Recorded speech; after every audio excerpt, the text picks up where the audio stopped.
Buenas tardes a todos. Realmente es un gusto, es un placer estar aquí invitados en este gran servicio de telemedicina de la Secretaría de Salud.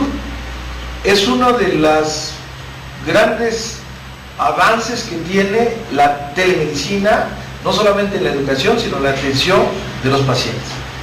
Entonces, estamos muy agradecidos por esta invitación, doctor Alberto Cibaja, muchas gracias.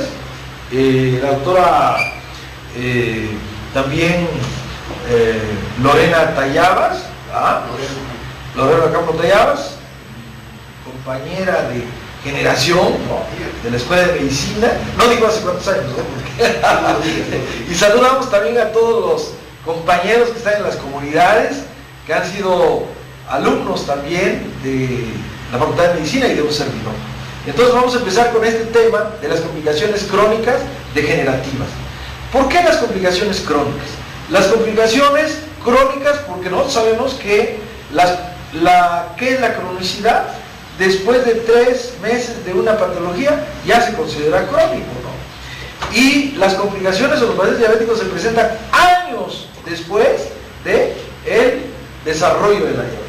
Por ejemplo, aquí en esta diapositiva vemos la historia natural de la diabetes mellitus. Aquí vemos aquí 3 estadios, ¿no?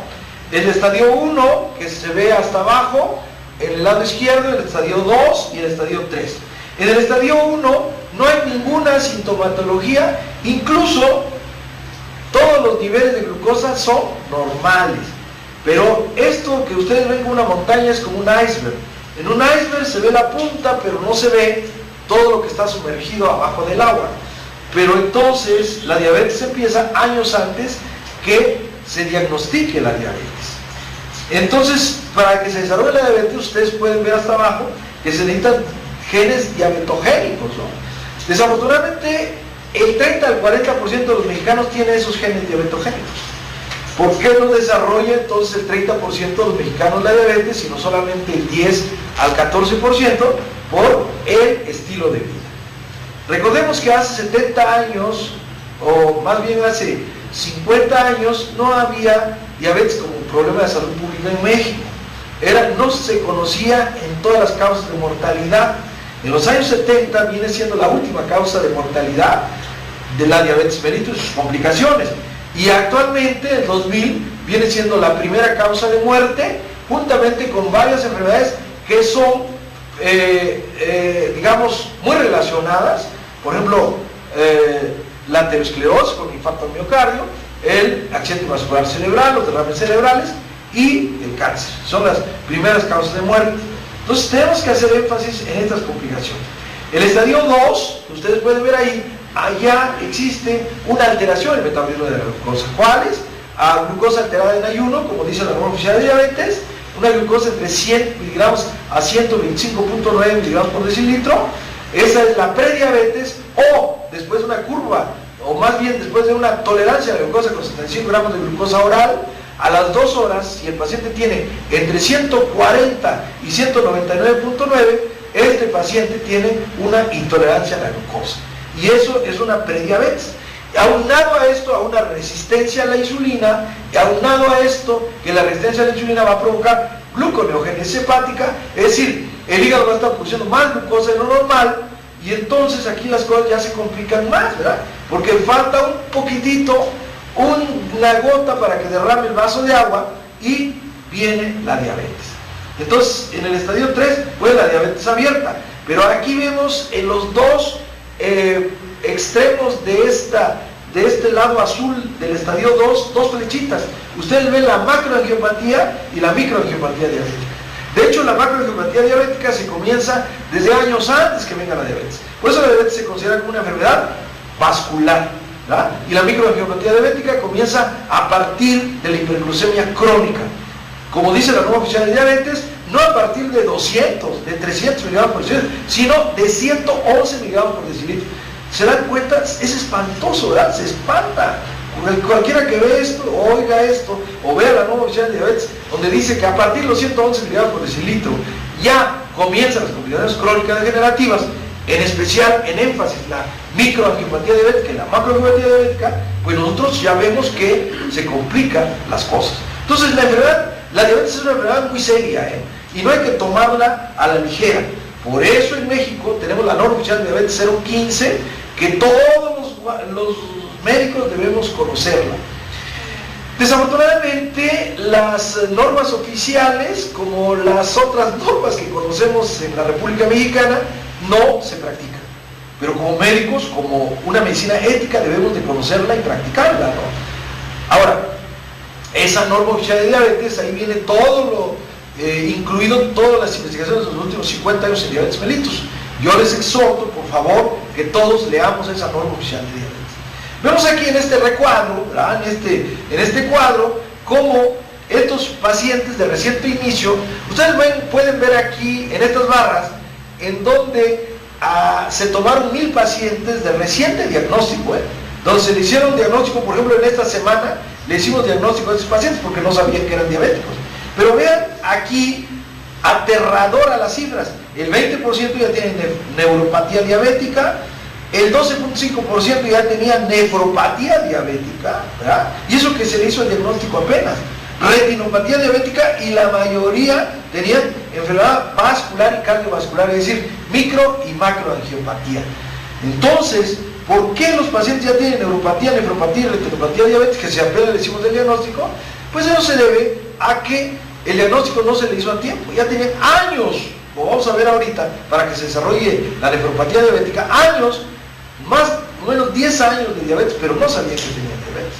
Es decir, si un paciente anda con 120, 130, no tiene síntomas, 140, ya está desarrollando las complicaciones crónicas. De ahí pues el énfasis al diagnóstico temprano. Hace 10 años para atrás, la mitad de los pacientes diabéticos sabían que eran diabéticos, y había otro 50% de por ahí caminando, siendo diabéticos sin saber que tenían diabetes. Actualmente es un tercio. Esperemos que en unos 10 años ya sea menos de un tercio de los pacientes no diagnosticados, ¿verdad? Ahora, entonces esto que estamos viendo pues nos preocupa, y nos debe preocupar como a médicos, a todos, ¿verdad? La siguiente, por favor. Y vemos aquí que la diabetes no solamente viene solita, sino viene como un racimo de uvas, ¿no? Con otras complicaciones crónicas, ¿verdad? La dislipidemia, como vemos, el colesterol elevado, el LDL colesterol, que va muy relacionado con el colesterol total, y el HDL colesterol bajo, es decir, el HDL, que es el colesterol que nos protege de las enfermedades cardiovasculares, está bajo en el 40% de los casos. Fíjense que este colesterol, el colesterol malo, por ejemplo el LDL, el HDL, el VLDL, lo podemos bajar con muchos medicamentos que ustedes conocen, pero subir el HDL, pues solamente hay dos medidas. Uno, la medida de ejercicio, la actividad física, y dos, la alimentación, ¿verdad? El alto consumo de fibras y el alto consumo de ácidos grasos poliinsaturados, ¿verdad? Y la hemoglobina glucosilada, vemos que la mayoría está elevada en todos, los triglicéridos y la viscosidad sanguínea. La siguiente, por favor.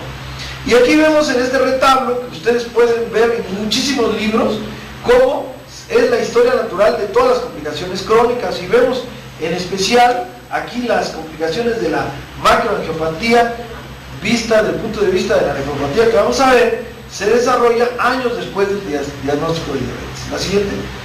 Y aquí vemos, en un resumen, cuáles son las complicaciones crónicas en los pacientes diabéticos. Uno, el daño a las arterias grandes, es decir, la macroangiopatía diabética, que en otras palabras es la ateroesclerosis, ¿verdad? La aterosclerosis es un proceso normal de envejecimiento. La aterosclerosis no es una patología, es como las canas, las arrugas. Las arrugas pues no es una patología, ¿verdad? Pero si un individuo de 25 años ya tiene arrugas como si fuera de 40, ahí sí es una patología, ¿verdad? Igualmente la aterosclerosis, si un individuo tiene unas arterias, tiene 30 años de edad, pero tiene unas arterias, como sucede en la diabetes, tiene 30 años de edad, pues va a tener arterias de 40, de 45 años de edad, es decir, una aterosclerosis acelerada, eso sí es patología. Los daños a los pequeños vasos sanguíneos, la microangiopatía diabética, la neuropatía diabética, daño a los nervios, y la retinopatía diabética, y por excelencia el tema que vamos a ver hoy es la nefropatía diabética. ¿verdad? Es un tema muy importante porque está devastando el sistema de salud en México y no estamos haciendo casi nada para la prevención. Entonces tenemos que hacer algo, ¿verdad? Entonces nos vamos a, ahora sí, por favor, a la página, aquí este tema, ¿no? La nefropatía diabética. Definámosla pues. La nefropatía diabética es una complicación cuya historia natural se caracteriza por proteinuria progresiva y pérdida de la tasa de filtración glomerular.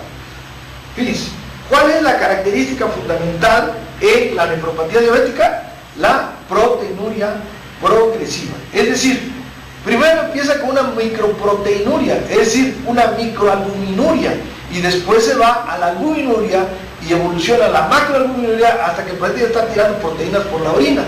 Cuando ustedes ven a un paciente con un examen general de orina con proteínas positivas, salvo que no esté embarazada, que no esté descontrolada su azúcar, que no tenga descontrol de su presión arterial o que no tenga una infección de vías urinarias, pues la proteinuria no es normal, ¿verdad?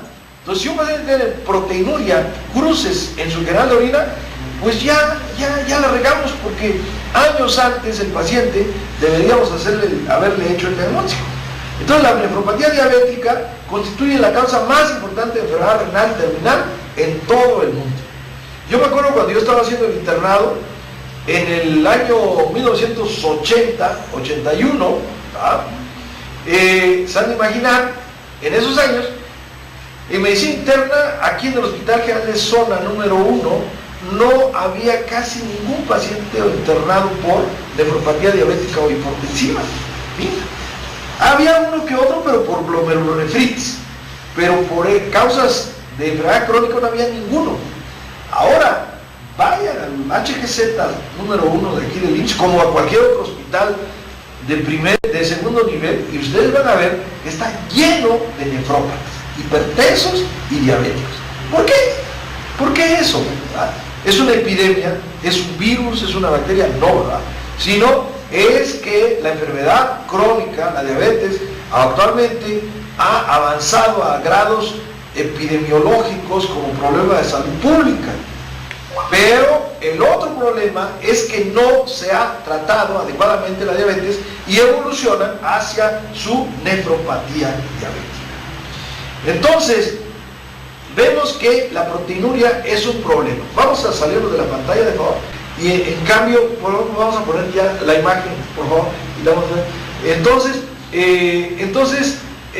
esos productos de la glucosilación avanzada tienen que ver con el envejecimiento. Es decir, por ejemplo, miren, si hacemos un estudio de función renal de ustedes que tienen 20 años, a una persona que tenga 30, a una que tiene 50, a una que tenga 60, 90, 80 años, cada vez la función renal va disminuyendo, sin que tenga ninguna patología. No tiene ninguna patología. Es una actividad fisiológica normal del envejecimiento. Normalmente.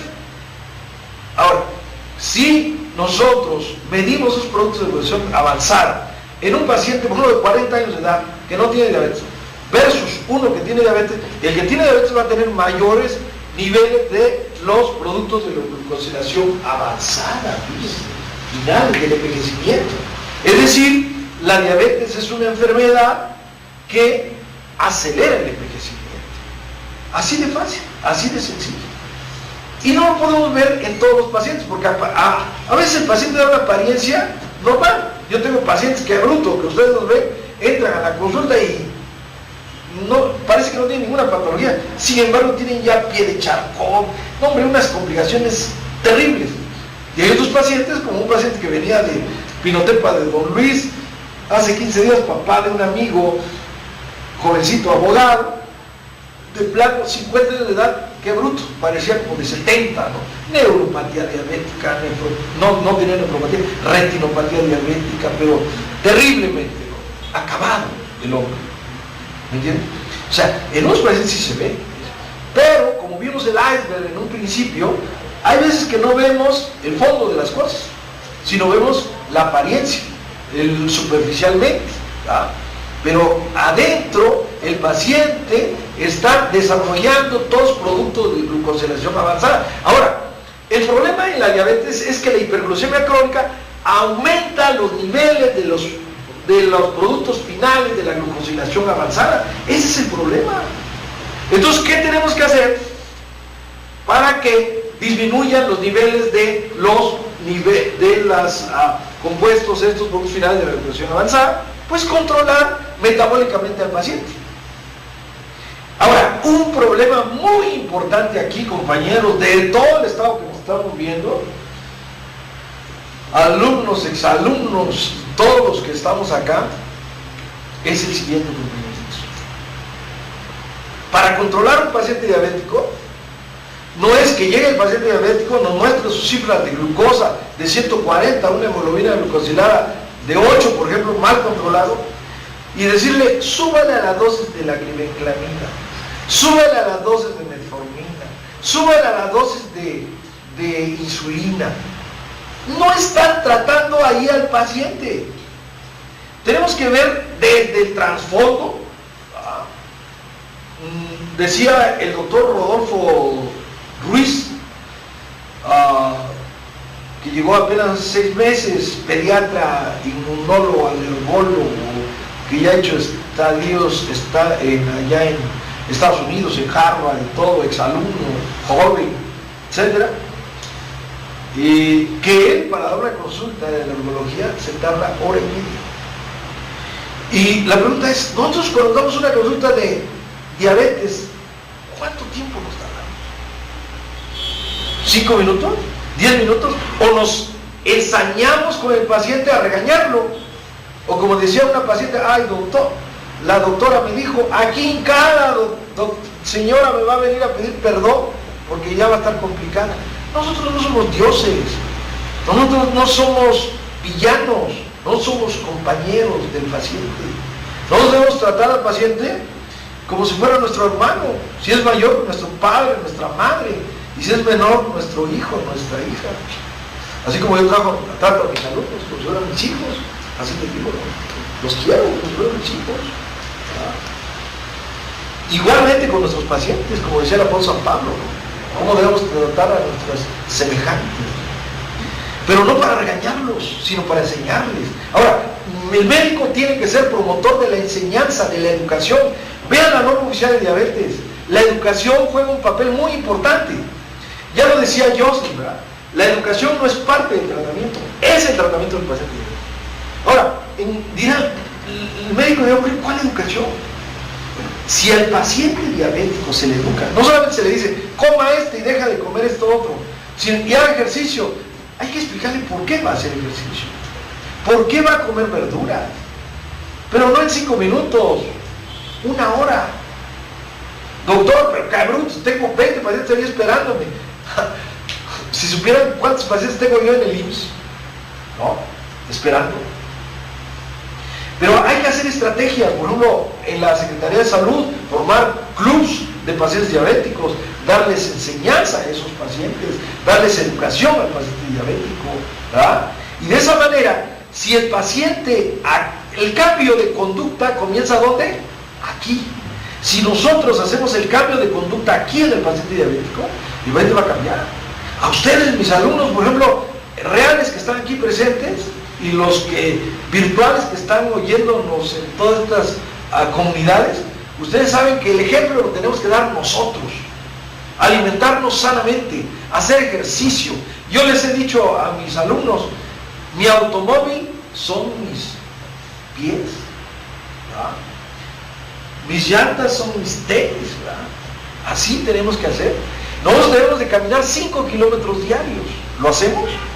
Aquí en Oaxaca, en la ciudad de Oaxaca, si todos camináramos 5 kilómetros diarios aquí en la ciudad de Oaxaca, no hubiera tanto coche, no hubiera tanto neurótico que te avienta el coche, ¿verdad? Que te avienta la moto, ¿verdad?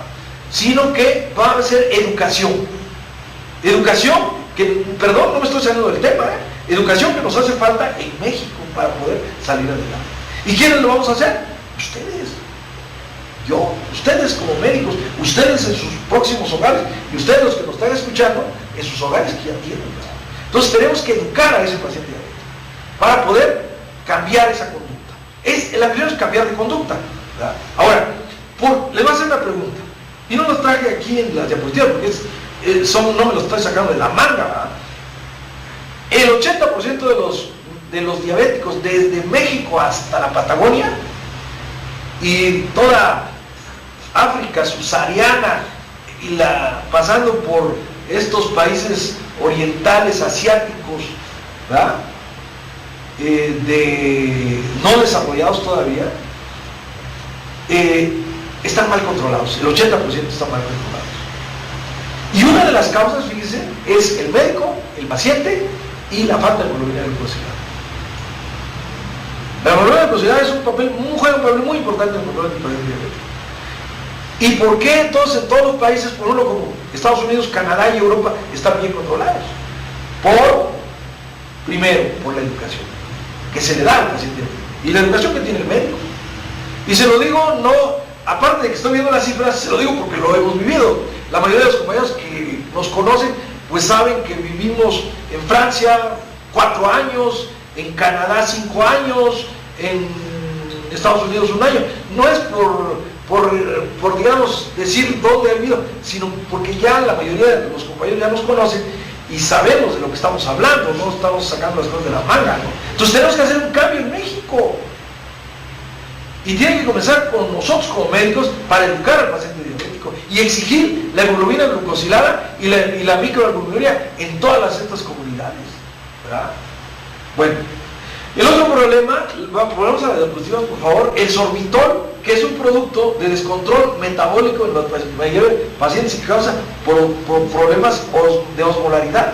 Fíjense, la glucosa entra fácilmente a la célula por la hiperglucemia, ¿no? Principalmente a las neuronas y a las nefronas, porque ellas no pueden vivir sin glucosa, y al entrar esa glucosa se fosforila y ya no puede salir, y esa glucosa ahora tiene que quemarse, pero no puede quemarse porque pues, ni modo de sacar ATPs, formar ATPs a lo tonto, ¿no? Sino ahora se va por la vía de sorbitol, ¿verdad? Con la aldosa reductasa. Por eso es de hace 15 años para allá atrás, muchos de ustedes a lo mejor no lo conocen, pero pocos ya al saber del jubilado conocieron el Alredase. Era un medicamento magnífico que inhibía la enzima que convertía al sorbitol a la glucosa, ¿verdad? Pero desafortunadamente por complicaciones este medicamento se tuvo que suspender. Y otro problema es la glucosidad directa sobre las células endoteliales, la siguiente, ¿no? Estas alteraciones alteran la matriz extracelular y disminuyen la síntesis del heparansulfato. El heparansulfato tiene carga negativa, el heparán, ¿verdad? Tiene carga negativa de la pared capilar de los glomérulos en la filtración, y por lo tanto, si tiene carga negativa, las proteínas, como es la albúmina por excelencia, tiene carga negativa, y negativo con negativo se repele. Fíjense, por electrostática se repele, pero cuando disminuye la carga, ya no se repelen y se reposan ahí la albúmina y se va metiendo hasta que por presión sale por el filtrado glomerular y se presenta la microalbuminuria. Pero al ir pasando estas proteínas, albúmina principalmente y glucosa durante años, va alterando la matriz extracelular del glomérulo y finalmente altera la membrana basal del glomérulo y también la convierte sin cargas, porque la membrana del glomérulo tiene carga negativa y rechaza las cargas negativas de la albúmina y de las otras proteínas, y entonces la repele, y entonces salirse pasando durante años. Fíjense, tiene que pasar 6-8 años de esa microalbuminuria crónica, que pudimos haberla disminuido con la dieta y con el buen control del paciente diabético, y no se hizo, y sigue pasando esa albúmina. Y entonces comienza la alteración de la glomerulosclerosis por engrosamiento de la membrana basal glomerular, ¿verdad? Y entonces ya ahí viene un problema grave, porque entonces se hacen hoyos y ya no hay micro, sino va a haber macroproteinuria, macroalbuminuria. Y si la unamos aquí el segundo párrafo dice los factores hemodinámicos que alteran el flujo, la presión glomerular contribuye al desarrollo de la glomerulosclerosis. Por eso es que uno de los parámetros que nosotros debemos utilizar, no solamente el control del paciente diabético, sino también es utilizar los antihipertensivos, ¿verdad? Que aquí los vemos. El efecto del captopril, por ejemplo, sobre la evolución de la nefropatía diabética, ¿cómo la disminuye? ¿Por qué? Porque disminuye la presión arterial aferente y eferente. Fíjense, cuando viene la presión arterial a nivel del glomérulo, sabemos que hay una arteria aferente que entra sobre los capilares que hay en el glomérulo y sale por la arteria eferente, ¿verdad? Y ahí, si nosotros disminuimos la presión glomerular, va a disminuir la microalbuminuria y por lo tanto va a disminuir el grado de aterosclerosis o glomerulosclerosis de la membrana basal glomerular, ¿verdad? Se alteran los porocitos, se altera toda la matriz extracelular. La matriz extracelular del glomérulo juega un papel fundamental ahí. Hace un año salió una noticia muy fuerte allí en las redes sociales, ¿no? Dice, ya antes, hace muchos años, se decía que el intestino era el tejido más grande que teníamos en el cuerpo. Después vinieron los dermatólogos, no, pues es la piel. Y después llegaron los de angiólogos, es el sistema, ¿cómo se llama circulatorio. Era el más grande de todo. Y sí es cierto, ¿eh? Pero ahora dice que el sistema de la matriz extracelular es más grande. Sí, pero eso lo conocemos desde añísimos, el sistema de matriz extracelular. La matriz extracelular, juntamente con las células, juega un papel importante porque hay intercambio de información en todos los órganos, en el hígado, en el riñón, en todos los órganos. Entonces, esa matriz extracelular, estamos ahí afectándola con los productos de la glucosilación avanzada. Y entonces vemos en la diapositiva que vimos, la anterior por favor, vemos aquí cómo va disminuyendo el grado de alteración de estas complicaciones. Véanlo en esta diapositiva. Entonces tenemos tres cosas para disminuir esta complicación. Uno, control del paciente diabético. Dos, su dieta. Tres, los medicamentos adecuados que vayamos a utilizar. Cuarto, como prevención, aunque no tenga hipertensión, algún hipertensivo inhibidor de la ECA, por ejemplo, ¿no? Y vemos la siguiente, por favor. Y vemos aquí, en este dibujo, todas las modificaciones hemodinámicas. En el lado izquierdo vemos una glomérulo normal, en el lado derecho un glomérulo ya con hipertensión aferente, ¿verdad? Y en el lado del medio, perdón, en el lado izquierdo ya vemos con un tratamiento con los ECA. A pesar de que haya mayor hipertensión de flujo vascular hacia el glomérulo, con los inhibidores de la ECA disminuimos esa presión y disminuimos también la microalbuminuria. Pero ese es un ejemplo de un medicamento que estamos dando, ¿no? Para ayudar a el control de este paciente. Y te agradezco tu participación el día de hoy. Agradecemos la participación de los hospitales básicos comunitarios como es el de Temazcal, que nos están viendo ahí el personal médico de este hospital básico comunitario, y obviamente a los alumnos que aquí vinieron, que nos adornaron el momento aquí, sobre todo las alumnas, las futuras doctoras, ¿no? Muchas gracias, un aplauso para ustedes.